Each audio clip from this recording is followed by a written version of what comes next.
ज्ञानवापी मंदिर है या मस्जिद? ये सवाल उतना ही बेतुका है जितना कि यह पूछना कि सऊदी अरेबिया में स्थित मक्का मदीना मस्जिद है या मंदिर। क्योंकि अगर आप एक बच्चे को भी ज्ञानवापी दिखा के पूछेंगे कि बेटा बताओ, यह मंदिर है या मस्जिद, तो वो भी यही बोलेगा, ये तो मंदिर ही लगता है और इसे किसी ने तोड़ के इसके ऊपर मस्जिद बनाई है। पर चूंकि हम एक सेक्युलर कंट्री में रहते हैं और यहाँ की लॉ एंड ऑर्डर भी सेक्युलर तरीके से काम करती है, इसलिए फ़िलहाल हम मान के चलते हैं कि ये मंदिर नहीं है और एएसआई द्वारा किए गए सर्वे को सच मानते हुए इसकी असलियत जानने की कोशिश करते हैं। तो अभी 2019 में सुप्रीम कोर्ट ने राम मंदिर पर अपना फैसला सुनाया ही था कि साल 2021 में हिंदू पक्ष के द्वारा एक और पूजा स्थल को मुगल काल में तोड़कर मस्जिद में तब्दील करने का मामला कोर्ट में पहुंच गया और इस पर कोर्ट में हियरिंग शुरू हुई, जिसके बाद कोर्ट ने इसको लेकर एएसआई सर्वे का ऑर्डर किया। और फिर क्या था, एएसआई सर्वे में जो बातें सामने निकल कर आई उसके आधार पर वाराणसी डिस्ट्रिक्ट कोर्ट ने वहां गर्भगृह में पूजा अर्चना की परमिशन हिंदू पक्ष को दे दी। और इसके बाद भारत के अंदर जो कंट्रोवर्सी देखने को मिली है वो शायद आज से पहले तभी देखने को मिली होगी जब राम मंदिर के वक्त पर 1986 में कांग्रेस के द्वारा बाबरी मस्जिद के ताले पूजा के लिए खुलवाने पर हुई थी। तो अब सवाल यह आता है कि आखिर इसमें कौन सा पक्ष सही है और कौन सा पक्ष गलत। क्या ज्ञानवापी वाकई में एक मस्जिद थी या है, या फिर हिंदुओं द्वारा ज्ञानवापी का एक मंदिर होने का क्लेम सही है?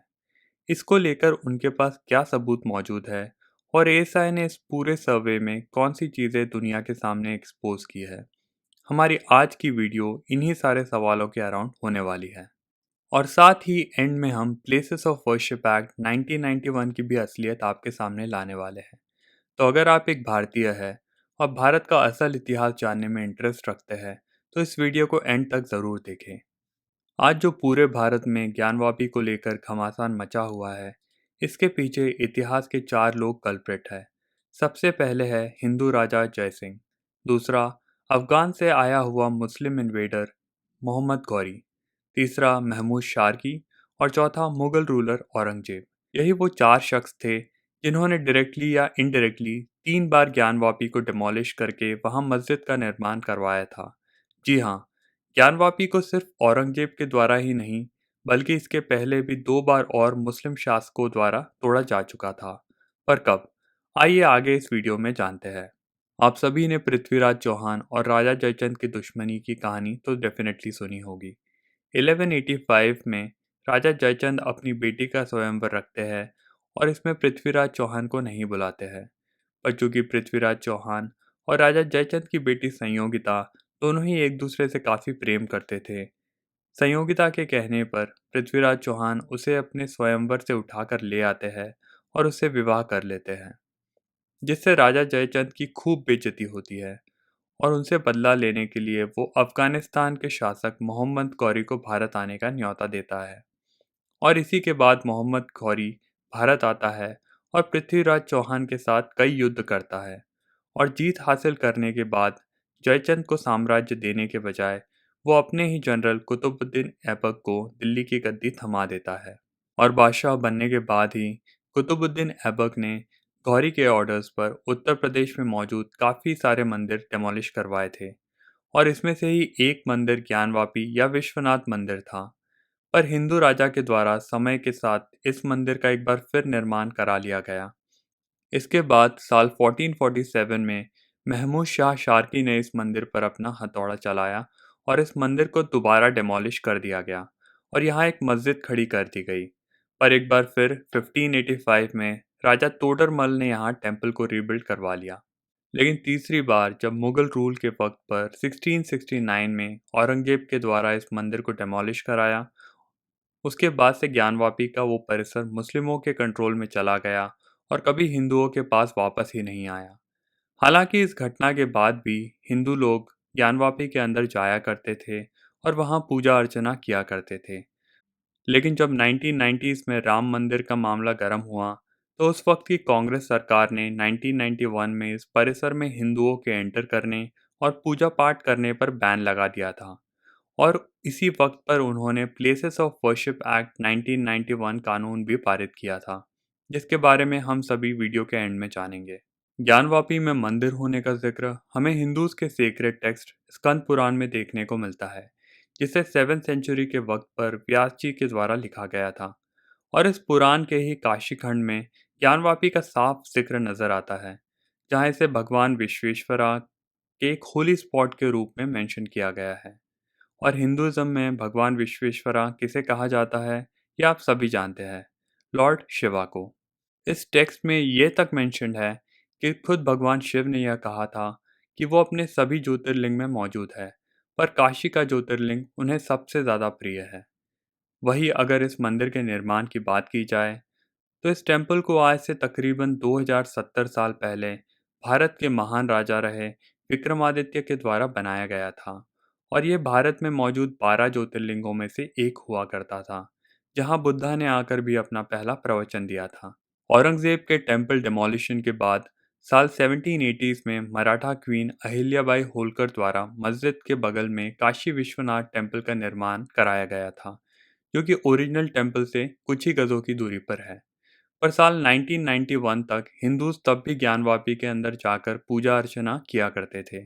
पर 1992 में हुए बाबरी डेमोलिशन के बाद जब देश में कम्युनल हार्मनी खराब हुई, तो कांग्रेस ने ज्ञानवापी कॉम्प्लेक्स में हिंदू की एंट्री बैन कर दी। और इसी वक्त पर पहली बार काशी विश्वनाथ का मुद्दा सुप्रीम कोर्ट में पहुंचा और हिंदुओं ने कोर्ट से ज्ञानवापी परिसर को वापस उन्हें लौटाने की मांग रखी। यह पिटीशन हरिहर पांडे, सोमनाथ व्यास और प्रोफेसर रामरंग शर्मा के द्वारा कोर्ट में डाला गया था। अब मुस्लिम्स भी इस बात पर कहाँ शांत बैठने वाले थे। उन्होंने भी इस पिटीशन के खिलाफ सुप्रीम कोर्ट में अपनी याचिका डालते हुए कोर्ट को प्लेसेस ऑफ वर्शिप एक्ट 1991 का हवाला दिया, जिसमें 1947 के बाद किसी प्लेस ऑफ वर्शिप को वापस से रिस्टोर करने पर बैन लगा दिया गया था। लेकिन ये सारे केसेस कोर्ट्स में यूं ही चलते रहे और अगले 2 डेकेड्स तक इनमें कोई खास प्रोग्रेस देखने को नहीं मिली।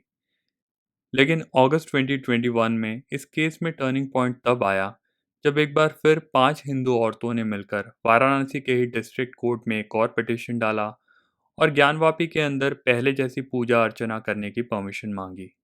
उन्होंने यह क्लेम किया कि ज्ञानवापी के अंदर उनके देवी देवताओं की मूर्ति मौजूद है और इसलिए उन्हें वहां उनकी पूजा अर्चना करने की परमिशन दी जाए। तकरीबन 7 महीने की हेयरिंग के बाद कोर्ट ने अप्रैल 2021 में उनकी पिटीशन को रिकग्नाइज करते हुए एडवोकेट कमिश्नर अजय कुमार मिश्रा को ज्ञानवापी का वीडियोग्राफी करने का ऑर्डर दिया, ताकि उन पिटिशनर्स की बातों को सच या झूठ साबित किया जा सके। और जब यह सर्वे हुआ, तो इसमें ज्ञानवापी के अंदर काफ़ी सारे हिंदू देवी देवताओं की मूर्तियां मिली।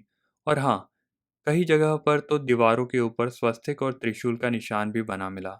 लेकिन इन सबसे ज़्यादा किसी चीज़ ने लोगों का ध्यान अपनी ओर खींचा था, तो वो था ज्ञानवापी परिसर में स्थित वज़ूखाना, जहां मुस्लिम नमाज अदा करने से पहले हाथ पैर धोया करते थे। दरअसल इस वज़ूखाने में वीडियोग्राफी के दौरान अजय कुमार मिश्रा और उनकी टीम को एक शिवलिंग जैसी आकृति मिली, जो कि चारों ओर से एक मोटे दीवार से घिरी हुई थी। और चूंकि यह वीडियो गलती से काफ़ी वायरल हो गई थी, तो अब मुस्लिम पक्ष इसको लेकर अपनी सफाई देने लगे और उन्होंने इस स्ट्रक्चर को एक आर्टिफिशियल वाटरफॉल बताना शुरू कर दिया। हालांकि इसका शेप बिल्कुल भी देखने में वैसा नहीं था। और ऐसे क्लेम्स के बाद कोर्ट ने फाइनली इस पूरे मंदिर का एएसआई सर्वे करने का आदेश जारी कर दिया। और फिर एएसआई को जो ज्ञानवापी के अंदर मिला, वो इस बात को डिसाइड करने के लिए काफ़ी था कि ज्ञानवापी एक मंदिर है या मस्जिद। कोर्ट के एएसआई सर्वे का ऑर्डर देने के बाद एएसआई पर इतना ज़्यादा प्रेशर था कि उन्होंने मात्र 92 डेज में यह सर्वे पूरी तरह कंप्लीट कर लिया और इसकी रिपोर्ट 18 दिसंबर 2023 के दिन वाराणसी कोर्ट में सबमिट भी कर दी गई। एएसआई सर्वे की रिपोर्ट दोनों ही पक्षों को देखने के लिए दी गई और डिस्ट्रिक्ट जज अजय कृष्णा ने 1991 के फैसले को पलटते हुए हिंदू पक्ष को ज्ञानवापी के अंदर पूजा करने की परमिशन दे दी। लेकिन आखिर डिस्ट्रिक्ट जज अजय कृष्णा ने एएसआई रिपोर्ट में ऐसा क्या देख लिया था जो उन्होंने इतनी जल्दी अपना फैसला हिंदुओं के पक्ष में सुना दिया। आइए एक नज़र इस पर भी डालते हैं। दरअसल इस रिपोर्ट में एएसआई ने साफ साफ इस जगह को एक मंदिर घोषित कर दिया था। उन्हें यहाँ सर्वे के दौरान करीबन 55 भगवान की मूर्तियाँ मिली, जिनमें से 15 शिवलिंग थे, 5 हनुमान जी की मूर्तियाँ थी, 3 गणेश जी की थी, 3 भगवान विष्णु की और 2-2 भगवान शिव के नंदी और कृष्णा की भी थी। इसके बाद सेकंड प्रूफ के रूप में उन्हें ज्ञानवापी के पिलर्स मिले थे, जो कि असल में एक मंदिर के पिलर्स थे। और तो और एक पत्थर पर उन्हें राम नाम लिखा हुआ भी दिखाई दिया था, जो कि आज से हजारों साल पुराना प्रतीत हो रहा था। और इसी सब के आधार पर उन्होंने ज्ञानवापी को एक हिंदू टेम्पल डिक्लेयर कर दिया। हालांकि एक बार फिर मुस्लिम पक्ष ने इस फैसले को भी चैलेंज किया है और इसको लेकर अभी काफ़ी लंबी कोर्ट हियरिंग चलने वाली है और यह मामला भी अभी कई सालों तक कोर्ट के चक्कर काटने वाला है। आइए अब इस वीडियो के एंड में हम प्लेसेस ऑफ वर्शिप एक्ट के बारे में जान लेते हैं, जिसका हवाला मुस्लिम पक्ष दे रहा है। Places of worship act 1991। दरअसल यह एक्ट आज़ादी के 43 इयर्स बाद तक इस देश में लागू ही नहीं हुआ था। जब 1991 में पीवी नरसिम्हा राव कांग्रेस पार्टी की तरफ से भारत के प्रधानमंत्री बने, तब राम मंदिर पर चल रहे विवादों को देखते हुए ऐसी और भी मस्जिद के जगह मंदिर बनाने की मांग पर रोक लगाने के लिए एक बिल पारित कर दिया गया था, जिसमें उन्होंने 1947 के बाद भारत के अंदर जितने भी प्लेसेस ऑफ वर्शिप थे, वो जिस स्टेज में थे उसी स्टेज की मान्यता दी गई और अब कोई भी इंसान उस पर अपना दावा पेश नहीं कर सकता था। पर जरा सोचिए कि इस एक्ट से किसको सबसे ज़्यादा फायदा होने वाला था, हिंदुओं को या मुस्लिमों को? क्योंकि भारत में शायद ही ऐसा कोई मंदिर होगा जिसे पास्ट में किसी मस्जिद को डिमोलिश करके टेम्पल में कन्वर्ट किया गया होगा। लेकिन अगर यही चीज़ उल्टी कर दी जाए तो भारत में करीब 18 से भी ज़्यादा ऐसे मस्जिद हैं जिन्हें टेम्पल को डिमोलिश करके बनाया गया था। तो इस एक्ट में हिंदूज के इंटरेस्ट को ध्यान में कहाँ रखा गया था? और ऐसा भी नहीं है कि हिंदूज उस वक्त पर ये सारे मॉस्क को हटाकर अपने मंदिर वापस लेने की डिमांड कर रहे थे। उनका कहना था कि मुस्लिम उन्हें बस उनके 3 सबसे पूजनीय धर्मस्थल उन्हें अपनी खुशी के साथ वापस कर दे। उसके अलावा उन्हें और कुछ नहीं चाहिए। इसमें पहला स्थान श्री राम जन्मभूमि था, दूसरा स्थल शिवजी से जुड़ी ज्ञानवापी थी और तीसरा भगवान श्री कृष्ण से जुड़ी मथुरा थी। पर ना ही सरकार ने उनकी भावनाओं की कद्र की और ना ही उनके मुस्लिम भाइयों ने। और यही वजह है कि आज जब केंद्र में एक ऐसी सरकार है जो हिंदुओं की भावनाओं की कद्र करती है, तो ये सारे मामले एक बार फिर जोर पकड़ रहे हैं। वैसे आपका इस पूरे विवाद पर क्या स्टैंड है? हमें नीचे कमेंट्स में लिखकर ज़रूर बताइए।